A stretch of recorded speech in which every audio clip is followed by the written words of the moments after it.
and I won't back down. Hey, baby, there ain't no easy way out. Okay, you've heard me talk about sleep cream the last several weeks. Sleep is one of, if not the most important element in being able to function day to day. And most of us, including me, do not get enough quality sleep with the amount of daily stress or insane schedules that we're all keeping. Here's what I found to help me sleep better: sleep cream. It's not a drug, it's not a prescription, it's a cream. I just rub it on when I'm ready to turn in for the night, and within a few minutes, it helps me relax and allows my body to do what it is supposed to do: sleep. Take my word, I am sleeping great when I have time for it. Sleep cream is all natural CBD with essential oils and a great lavender scent that I can't recommend enough. Try sleep cream for a couple of nights and see if it works for you as well as it did for me. If you don't sleep better from using it, sleep cream will refund your purchase and you don't even have to return it. Totally risk-free. Go to sleepcream.com. That's sleepcream.com. Sleep, CREME.com. And as a bonus, use code November24 at checkout to save $24 off your first order. That's November24, all one word, at checkout. Get your best sleep ever with Sleep Cream at sleepcream.com. Hey everybody, thanks so much for joining us right here on The Right View for a Little Ladies Tea. Tonight we are joined by the Daily Caller's Mary Rooke, as well as Deputy Director of Hispanic Outreach for the RNC, Vianca Rodriguez. Mary and Vianca, welcome, ladies. We're getting close. We're closing in. We are 2 weeks away from this election. And I think we've all felt it over the past year. Right now, it's really coming to a crescendo, so to speak. I will say that maybe one of the most epic trolls ever in political history happened this past weekend when Donald Trump went to work at a McDonald's in Bucks County, Pennsylvania. I'm just going to go ahead and let each of you give me your thoughts on it. I'm going to remind everybody watching, Bucks County was a county that Joe Biden won in 2020. We have since flipped the voter registration in Bucks County from Democrat to Republican, and I love that that's where Donald Trump chose to work, as he says, for 15 minutes more at a McDonald's than Kamala Harris ever did. Mary, give me your assessment of Donald Trump serving people out the drive-through window at a McDonald's. I think that it exposes the Harris's weakest, part of her campaign, which is what they tried to start out hitting Trump and Vance on at the very beginning, which is Trump and Vance are weird. But the reality is that you've got Donald Trump with his, button-down shirt and his power red tie, and he's flipping fries, being just a completely normal person, and everybody's enjoying it. He's charismatic. It's really coming off well. This is probably one of the best things that he could have done this late in the game, just to drive the narrative too. Think about how much media coverage this has gotten. And it's, even though they try and say this is somehow a threat to democracy and all this stuff, but normal everyday Americans are looking at this and laughing, thinking this is great. This is a great part of his personality. And Harris could never do it. Waltz could never do it. They could never walk into a McDonald's with their shirt and tie or their feminist power suit and look normal behind a fry fryer. It's just this is the best part of Donald Trump, and a lot of the reasons why people like him and want to support him, because he can go off and do this even though he's a billionaire. Yeah, and it's fun. Bianca, This is fun. This is a good time. Donald Trump is actually making the food that he loves so much, the McDonald's fries. He's serving people out the drive-through window. You see him interacting with the staff there. None of that is phony. That is all real. This is a staged campaign stop. Yeah, we got it. Anybody who's this isn't real, he's not really working there, this is demeaning to people who actually work at McDonald's. No, Donald Trump went there because he really wants to talk to people. He wants to communicate with people. And he thought, man, when else am I going to get a chance to work at a McDonald's? I thought it was so great to see. And, people are going to really have to come to terms on the left with the fact that every time they try to attack Donald Trump for something, he's like, oh, yeah, guess what? And then he does something and they're like, oh, what now? Bianca, I thought it was genius. I loved every second of it. And I'll say this, the memes to come out of that event on Sunday alone were worth it to me. They've been incredible. Oh my God, I 100% agree. And I loved all of it. I'm sure he's super excited and now he knows how to make his favorite fries as well because Yeah. he got to see the whole process. It was so nice to see him in that way. It was very endearing. I would even say it was just such a wholesome moment because it's like you guys were mentioning, this has never before happened, at least in the history of politics in this country. And so for him to take a step to do that and to let the people know, it's like, I understand what you guys are going through. Like he was willing to leave his comfort zone for a couple of minutes, which is something that Kamala would never do. That's my little spiel on her and just attacking her directly because she's so bad. That's what it is in Spanish. Kamala, Kamala, how I awful. know, I know. I love when Awful. you, I hear you say that all the time, Bianca. It is so good. It's so true. Yeah, the Thank thing you. about it Yeah. is that, Donald Trump doesn't try to be something that he's not, right? You take a typical politician and, they will go to the Iowa State Fair and they'll try to dress like people at the fair. They'll put their jeans on and some fake cowboy boots that somebody just bought them. Donald Trump shows up there in his suit. Donald Trump shows up there like Donald Trump because that's who he is. Guess what? When he's working at a McDonald's, he's still got his suit on. He took his jacket off. He put an apron on. But he's still true to himself. And I think that's something that they're having a really hard time with in the traditional political realm because all traditional rules that you would have for any other politician just don't apply to Donald Trump. And I just want to remind everyone watching, we are never going to have another moment like we're in right now in politics ever again. There will never be a Donald Trump again. There will never be this movement like he's created. There will never be somebody who gets the attention right outside, and they're in Bucks County, right outside of Philadelphia, Pennsylvania, at a McDonald's like Donald Trump. If you saw those streets lined with people, packed with people, it was amazing. I absolutely loved it.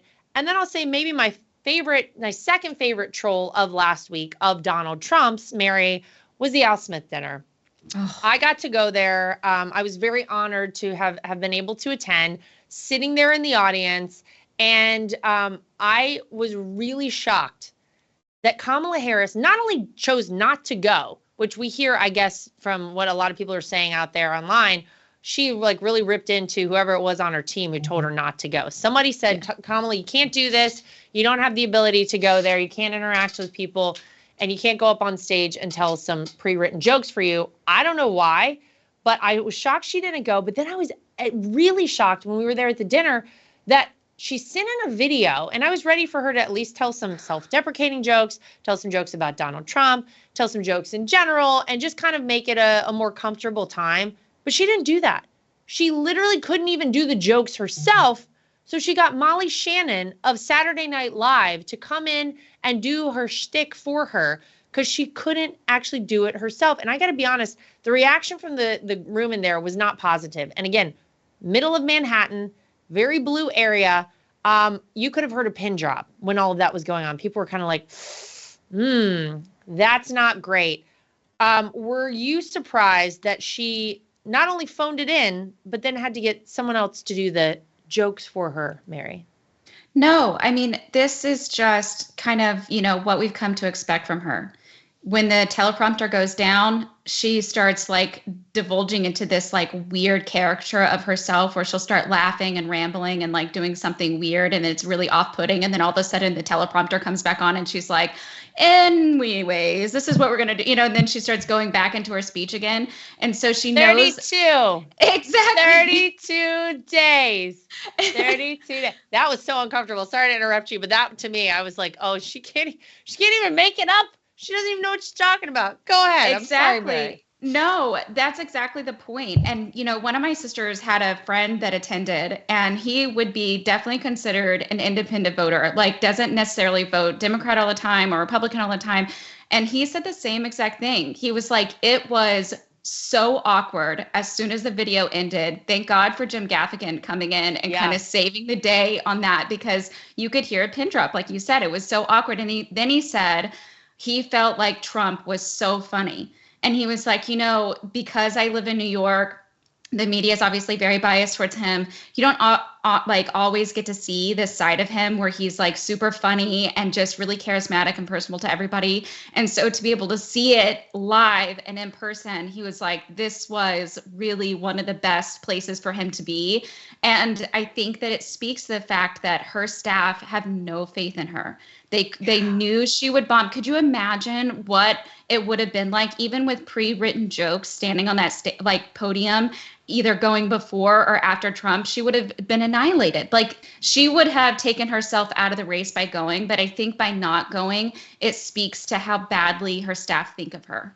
And I think we'll see that in the days to come. Like, there'll be like little whispers about how this is how we would have done the campaign differently, or we should have picked a different candidate, because she's polling terribly. And this is one of the reasons why. I want to get back to that because I agree with you. I think many Democrat voters are probably upset that this is their candidate, but this is who they got. Vianca, it is a tradition in American politics that you go to the Al Smith dinner, that political rivals who are running for president go to the Al Smith dinner and you rib each other. You poke fun at the other person, you poke fun at yourself, and then you know what? You can laugh at the other person's jokes, you shake hands, and you move on. And it actually is a bit of a civil moment that we don't really feel like we get a lot these days when it comes to our politics. I'll even go back to 2016 when Hillary Clinton and Donald Trump were running against one another. They both showed up at the Al Smith dinner, and there was a really great moment where Hillary is actually laughing at one of the jokes that Donald Trump tells. And that's just, it's what it's supposed to be. And I thought it was shocking that she didn't come. The last time, by the way, that you had a presidential candidate not show up to the Al Smith dinner was, of course, Walter Mondale, who lost every single state in the country but Minnesota, and we'd be okay with an outcome like that. Here's what Donald Trump said during his set, I guess is what you call it whenever you're up there telling jokes, which were so great. I thought so many of his jokes were incredibly funny. He said, "You can't do what I just saw on that screen, but my opponent feels like she does not have to be here, which is deeply disrespectful to the event and in particular to our great Catholic community. Very disrespectful," Vianca. No, I completely agree. I mean, this was one of those moments that they could have just taken it out of their system, especially because Kamala has stated that she previously had never really seen him before in person or interacted with him until the debate. But at the same time, it's like what Mary was saying. It's two things. It's one, it's she refuses and she's just completely unable to be an authentic person and come off as a naturally charismatic individual in the way that Donald Trump does. There's a reason that Donald Trump has been doing this for so long as well. It's for decades. He's had a lot of experience on TV. He's had a lot of experience with the press. Obviously, dealing with hostile media as well has helped him tremendously, preparing for the debate, preparing for town halls and things of the like. But Kamala Harris just can't do it because she's been coddled throughout her whole career as a politician. She had always been given everything, it seems, on a silver platter. And so in this circumstance, even though she didn't get to go, she was still annihilated indirectly, but she was it's to the point of Mary, she was going to be further annihilated because she would be unable to even come across as a funny person because she would try to laugh nervously, laugh off the joke. People would be there looking at her. Maybe Chuck Schumer as well would be in the back going like, oh dear Lord, I don't know what's going to happen. But Chuck Schumer was also having a conversation with Donald Trump, it seems, like, according to the pictures. So it's like everybody behind the scenes is kind of getting prepared and expecting her to lose and just trying to make things as least awkward as possible between Democrats and Republicans because they somehow know that Donald Trump is going to be back in the White House. It's incredible. I thought that the interaction that my father-in-law had with Chuck Schumer was actually one of my favorite parts of the whole thing. You know, that wasn't written down. He had obviously note cards that he was reading a lot of the jokes from, but the things he was saying to Chuck, I thought were really funny because that's just Donald Trump off the cuff. And he's like, Chuck, I gave this guy his first check. His first political check ever when he was running for assemblyman. Chuck, you remember that, right? And Chuck Schumer's like, please stop reminding people that I used to think you that were I took money from you. Until you ran as a Republican. Don't remind people of that. Remind them of when I said you're a threat to democracy. But that brings me to my next point. So the morning after the Al Smith dinner, I went and recorded. It ran Monday morning, but I recorded on Friday a almost hour-long interview with The Breakfast Club. Of course, everybody probably is familiar with The Breakfast Club. That's the one that Joe Biden went on in 2020 and said, let me tell you something, if you have a problem figuring out whether you're from me or Trump, you ain't black. That one, the one that Hillary Clinton went on with hot sauce in her purse to pander to black Americans and say, oh, look, I'm just like you. I've got hot sauce in my purse. Disgusting, gross, whatever. That's The Breakfast Club, a very influential radio show. Obviously, huge viewership. There's like a video component, and obviously it's on the radio. So they invited me to go, and I knew I was walking into hostile territory. It's 3-on-1, and I was there for almost an hour doing the interview with them. And you know what? I was happy to go there because I'm happy to engage with people who have different viewpoints than I do, and maybe have been misinformed when it comes to Donald Trump. And indeed, I felt like that was probably the case here. That said, we talked about Chuck Schumer and Donald Trump. And then I asked them a question in there. I said, are you guys really telling me that if you had been able as Democrat voters to choose any person possible to run for president of the United States other than Joe Biden right now, you would have chosen Kamala Harris? And of course, they're all like, oh, yeah, Kamala's great. I have a hard time buying that. But it was a very interesting space for me to be in. I did notice that they ran the whole interview on their on their YouTube channel.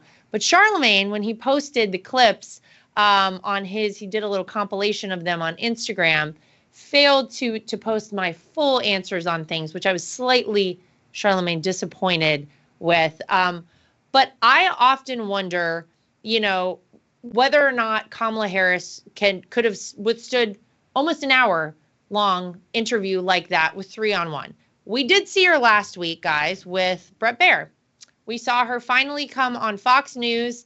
I think everybody was waiting for it. It did get huge viewership because everybody's like, let's see what's happening here. And Mary, didn't seem like it went super well for Kamala. Bret Baier, of course, noted that she showed up late. They had to turn it around so they could have it for the 6 o'clock show, at the top of the 6 o'clock show. So she showed up late, and then her team is over there in the corner trying to wrap it up. I think it was maybe 25 minutes, if I'm not mistaken. Again, I'll remind you, I did an hour with 3 people against me, but that's okay. Number one trending on Twitter in politics was train wreck Kamala, Mary, after this aired. And I just didn't think that there was a single question that she cleared up for anybody. She seemed to talk a lot about Donald Trump. Do you think that this helped Kamala to go on Fox? I'll give her credit for finally going on. But what did you think of that interview, Mary? Collectors, listen up. My friends at Global Coin present the 2024 $50 Golden Eagle, a rich symbol of prestige and integrity, minted at the renowned West Point Mint and graded a perfect mint state 70 by NGC. This coin is comprised of 1 ounce of 22 karat gold, and it features the classic 1907 Augustus St. Gaudens design on the obverse and the family of eagles on the reverse. This is heritage in your hands. So act now and elevate your collection with this iconic piece that is all yours at the current spot price of gold, with a free shipping and 30-day money-back guarantee. Don't miss this chance to add the 2024 $50 Gold Eagle to your collection and your legacy while supplies last. Call Global Coin now at 888-385-0066. That's 888-385-0066. FDN firefighter Daniel Foley assisted in rescue and recovery efforts at Ground Zero. But Daniel couldn't have known then that his heroism would cost him his life more than 18 years later. His death, like so many others, resulted from 9/11 related illnesses caused by the toxic dust that formed when the Twin Towers collapsed. Victims and first responders are still suffering and dying from 9/11. Yet children in this nation are growing up unaware of America's darkest day. The Tunnel to Towers 9/11 Institute is helping educators teach children about 9/11. Tunnel to Towers 9/11 curriculum units have scripted lessons, background for teachers, and activities for students.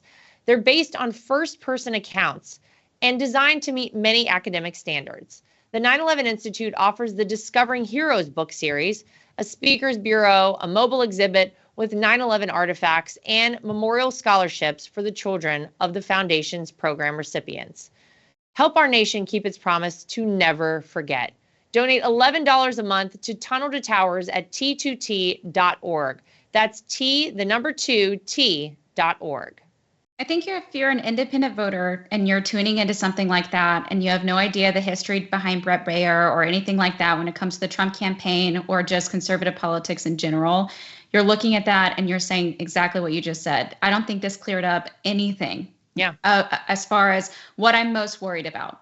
I'm most worried about the economy. I'm most worried about illegal immigration. I'm most worried about inflation. How are my kids going to be able to have the American dream? None of those questions got answered. But instead, what you saw was a very defensive, very worried Kamala Harris when she's finally pressed with questions. So if you take that and you sit it next to the CBS interview with 60 Minutes and you see like them throwing these questions and deceptively editing it to make her look, brighter than she is and all of these things. And you see her with Rule on MSNBC or her CNN interview, you're looking at these things and you're going, okay, so when she's actually pressed by so-called hostile media, she can't rise to the occasion. And I think that makes people worried, especially when you look at something in terms of like foreign politics when it comes to her going into a room with Russian President Vladimir Putin, or if you're talking about Chinese President Xi Jinping, can you really trust her to go in and have America's best interest at heart if she can't even handle Brett Baer, who,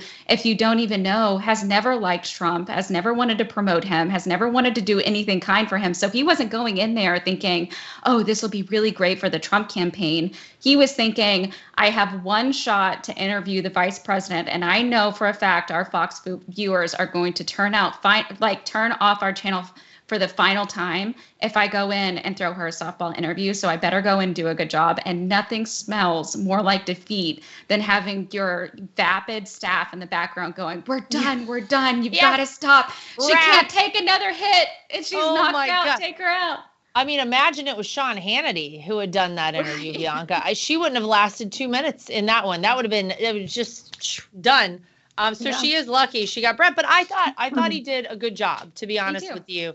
I thought it was, he was kind of talking over her, which he explained later. He was like, look, I wanted to press her. I wanted to hold her to actually answering a question, but she still never gave us anything. She never got to any point on any real policy. That's the whole thing. It was, she does this like circular talking, like tap dancing, jazz hands thing, and you never get anything out of Kamala. But I really did think, Vianca, that Brett did a good job. And I doubt we're going to see her on another Fox News interview before this election. What do you think, Vianca? No, I don't think so. But, it's a sad state of affairs if we're thinking about the questions that he was asking and to say, like, oh, this is so shockingly good. Yeah. It's really sad because that's They're supposed basic. to be the mainstream media's job. Right. Basic questions like, you're currently the one in office. Why is it that things are just not going great for a lot of people in the economy? Those are the questions that she should have been facing since years ago. And unfortunately, it's up to Fox News and those few, integral journalists that form the more right-leaning media to be able to press her further on that. So kudos to him on that regard.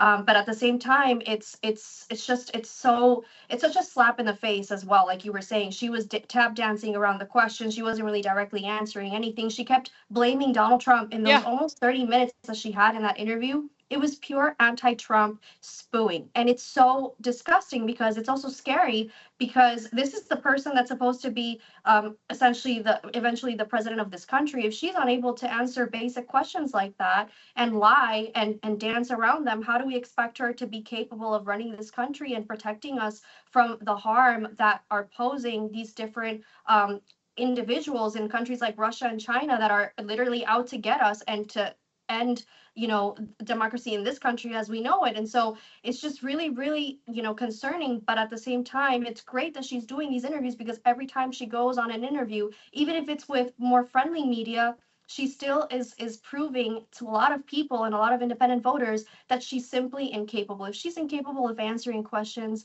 it's really, really that simple. It's just that she's incapable and she's unfit to hold the highest office of the land. Yeah, if you're having to fake it through answering questions and interviews. Like, you're trying to fake your way through an interview just to get out on the other side of it, and you have no substance to offer whatsoever. How are you sitting across the table from Xi Jinping of China? How are you sitting across the table from the Ayatollah in Iran? How are you sitting across the table from Vladimir Putin, from Kim Jong-un? That's the thing that really scares me is you see how weak she is in these interviews. And I mean, Mary, you said it, how is she going to go out there and represent the United States from any, place of strength? And you can't do that, obviously. And it's hard for me because sometimes, look, I'm so entrenched in all of this that it's hard for me to appreciate how everyone else is viewing this, like how an independent voter is viewing these things. But the poly market odds right after this interview changed it 2 more points in Donald Trump's favor right after the Bret Baier interview wrapped and people watched it. So to me, that's an indicator that it probably didn't go so well. Another sign that you might be losing, your party might be losing, is when you have Democrats trying to tie themselves to Donald Trump. These are blue wall Democrats. These are people like Senator Bob Casey, who's the incumbent Democrat senator in Pennsylvania. He's running against Dave McCormick. He now has ads aligning himself with Donald Trump. He's happy to be lined up with Donald Trump. I think that, whenever you see those sorts of things, it really sort of tells you that people are fairly certain at this point that Kamala Harris is going to lose this election. Now, let me be clear. As the co-chair of the RNC, do not stop going out and voting. Do not stop getting registered to vote if you can still register in your state. Do not stop getting people out to the polls. Vote early, vote by mail, vote on election day. However you have to vote, please go vote. We can't leave this to chance. But to me, Mary, that's a pretty big sign that Donald Trump is winning this election, and a lot of these Democrats know it. And now they're like, let me just kind of hitch on to the train of Donald Trump. Wow, Democrats jumping on board with him. Interesting. Yeah, I think it's really interesting. And someone like Bob Casey, who has voted with Chuck Schumer like 90% of the time in the Senate, is now trying to buddy up with Trump. And I think that he's really scared of his candidate, Dave McCormick, because the people of Pennsylvania are tying themselves to Trump. They love him. Like you said with the McDonald's hit, when you see those videos of the people lining the streets or coming to every single campaign, whether Trump is even there, the campaign stops when JD Vance goes and all that stuff, they're packed houses. When I show up somewhere, people are for some reason excited about it, and I'm honored. But yeah, you're right. It's amazing. Yeah, and they see the writing on the wall. I think that a lot of people are still nervous about this election. We obviously saw what happened in 2020. In Pennsylvania is one of those states that has come out and said, oh, well, we won't know on election night. It might take a couple days before we can get the final tally done. And so that worries a lot of voters. But whenever you're looking at, what we like to call the vibes of this election, it's completely different than the vibes during 2020. It harkens back to that 2016 time where everybody was just very excited to get out to the polls, very excited to vote. And independent voters, remember when Trump swung blue collar voters in 2016 by such a large margin, and it shocked the Democratic Party so heavily? I think that we're going to see that now. I think that there is, one of the big polling things that I saw this morning that was really shocking was that he is polling really well among college educated white males. And so if he polls better than Kamala among those males, I mean, the election is practically his. And so what we have to do, like you said, is you have to go out and vote, check your registration, make sure that you're eligible, go out and vote however you need to do it, because although it's not secured, it's not necessarily in the bag at this moment, but the more votes, the better. Yeah, we're leaving nothing to chance. I'll tell you an area, Vianca, where I think the Democrats are getting very nervous, and it's with the Arab American and Middle Eastern American voters. And this has been something, this is another voting block. It's just so the moment, right? This is exactly what we're seeing across the board in a lot of these key voting blocks, that the Democrats have felt like, we don't even have to work for your vote. You owe us your vote. We've had it for many election cycles. We're not even going to work for it. You just got to vote for us. And we take it for granted. Arab Americans are leaving the Democrat Party, and they're leaving in droves. And if you look at the polling, Joe Biden won the Arab American vote by, I don't know, it was like 70% or something. Donald Trump right now is polling far better than Kamala Harris with Arab and Middle Eastern Americans. I did an event in Detroit about 10 days ago. It was incredible, the support there. And then you had, I think they really hated this. You had the Democrat mayor, I believe he's a Muslim as well, of Hamtramck, Michigan, Amir Ghalib, I think is how you say his name, come out and endorse Donald Trump. And then I think it was over the weekend they were together again. They did a big event together.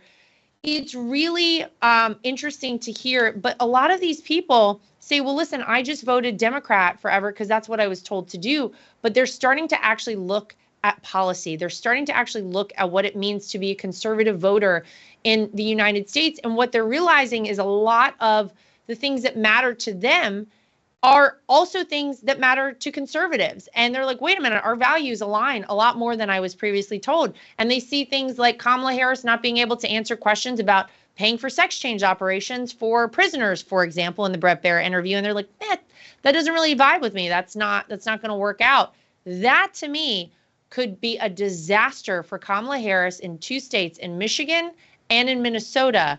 Vianca, that must really scare them a lot on the Democrat side.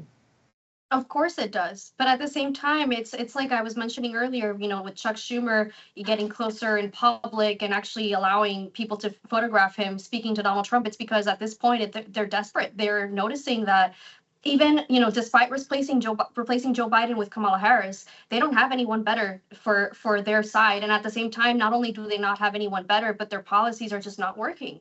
So to be able to justify that at this point, you kind of have to survive. If all you care about is power, you're going to do whatever it takes to be able to, maintain that power. And that's what we're seeing with a lot of Democrats.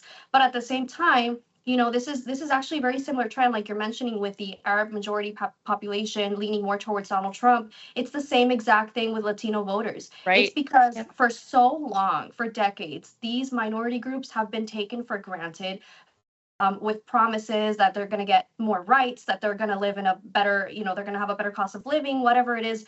But at the same time, that's not been the case for so long, especially in these districts that are majority controlled by Democrats. And it's so, in a way, stereotypical and offensive as well when they want to tell us what it is that we should care about, when in reality it should be, in the inverse. We're the ones, as citizens of this country, that are supposed to let these people know. Exactly. Yeah. Exactly. So that's, I'm actually really happy that this is happening, and I wouldn't be surprised if Michigan, for the first time in a long time, might flip red, or at least some counties flip red that were normally Democratic strongholds. And this is a lesson to Democrats and politicians in general. It's that you don't own anyone, and you don't own the districts that you represent. The people have the power and the capability to vote them out at any moment, and I'm so glad it's happening.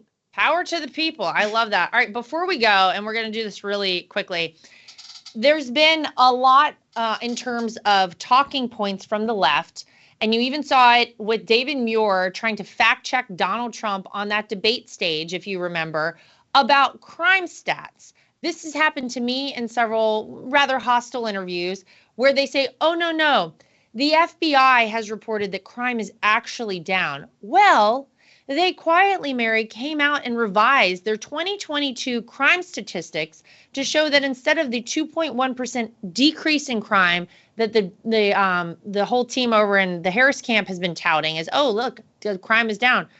Actually, crime has climbed by 4.5% since 2022. So there has been an increase instead of a decrease. And so no one talked about this over the FBI. Somebody was just like, just plug it in and make sure nobody notices. So that's an additional 80,000 violent crimes nationwide that have been added that nobody had in there before. 1,699 murders, 7,780 rapes, 33,000 robberies, 37,000 aggravated assaults. I hope we can start talking about the fact that people aren't stupid, Mary. And although you might try to tell people crime is down, haven't you seen the FBI crime statistics? People know it because they feel it. They feel it in their communities. They feel it when they walk down the street. I think you're hard pressed to find anybody who hasn't had a direct conversation with someone who either has been robbed, has been assaulted, has had some crime perpetrated on them in the past 4 years. I know I have. I've talked to multiple people who have told me in these major cities run by Democrats, they have had crime and it's through the roof, and they understand that no matter, they've tried to say multiple times the crime is down. You can't lie to people, Mary, because they're not dumb and they actually see it and they feel it.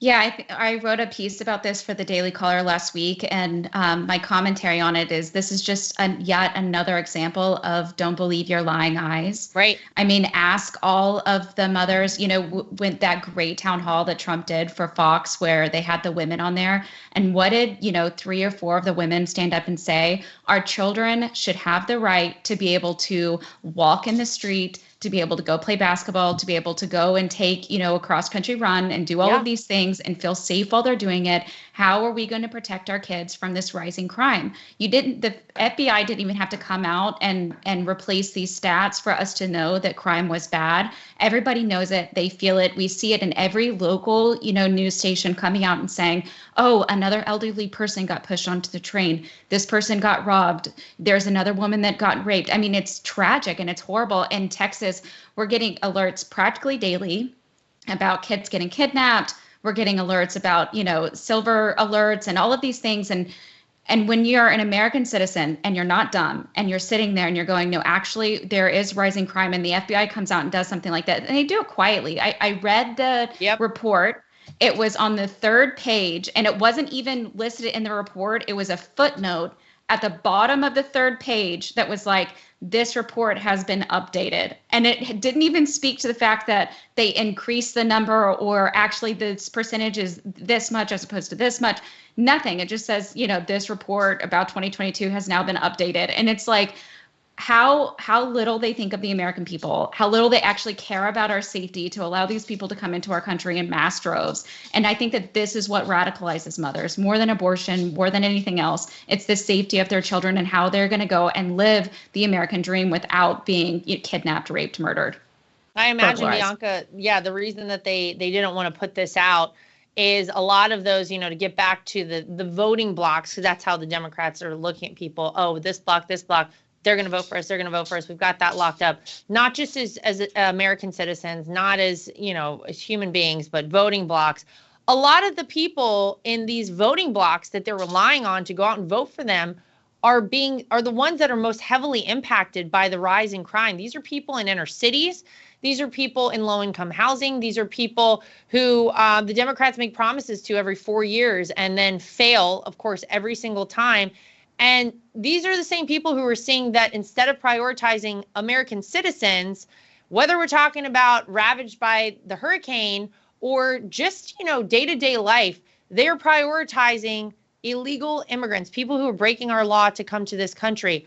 I imagine you want to be quiet about that because you don't want to raise alarm bells and make people realize, everything is going in the wrong direction, including the crime statistics, but we can all feel it. It's disgusting. It almost feels like life is a lot easier for illegal migrants, or if you want to get assistance, then you might as well just go across the border into Mexico and then come back and claim you're an illegal migrant, and then you'll get all the benefits and assistance that you need. It's so atrocious. It's disgusting. And the audacity as well for the FBI to just quietly modify this and think that no one was going to notice. And you almost have to, this is the reason why a lot of people just don't trust the media, don't trust our institutions anymore, including the FBI. And I think it's going to be really hard to come back from this, even if we were to reform these agencies, because the damage is already done. They're basically asking people to betray their own eyes, to betray what it is that they see and say, no, don't believe it. Actually, it's really something else. And this is what they do with every single topic. And the American people are waking up and realizing that enough is enough, because you can't just tell somebody that comes from this same community that's being affected by rising crime that it's not happening, because that's just, it doesn't work like that, right? Yep. And at the same time, you have to question the integrity of the agencies, because it almost seems like they're definitely doing some campaign work for Kamala Harris to try Right. to help her win, because they keep revising numbers, like with the jobs and employment numbers, they revise them downwards quietly, and it's a whole pattern of all these agencies kind of conspiring to help her and keep this information from coming to light for a lot of people, and it's very, very scary. Well, we can change it all on November 5th. And we intend to do that. Everybody get out and vote. Make sure you take somebody to vote with you. Don't go vote alone. Vote early.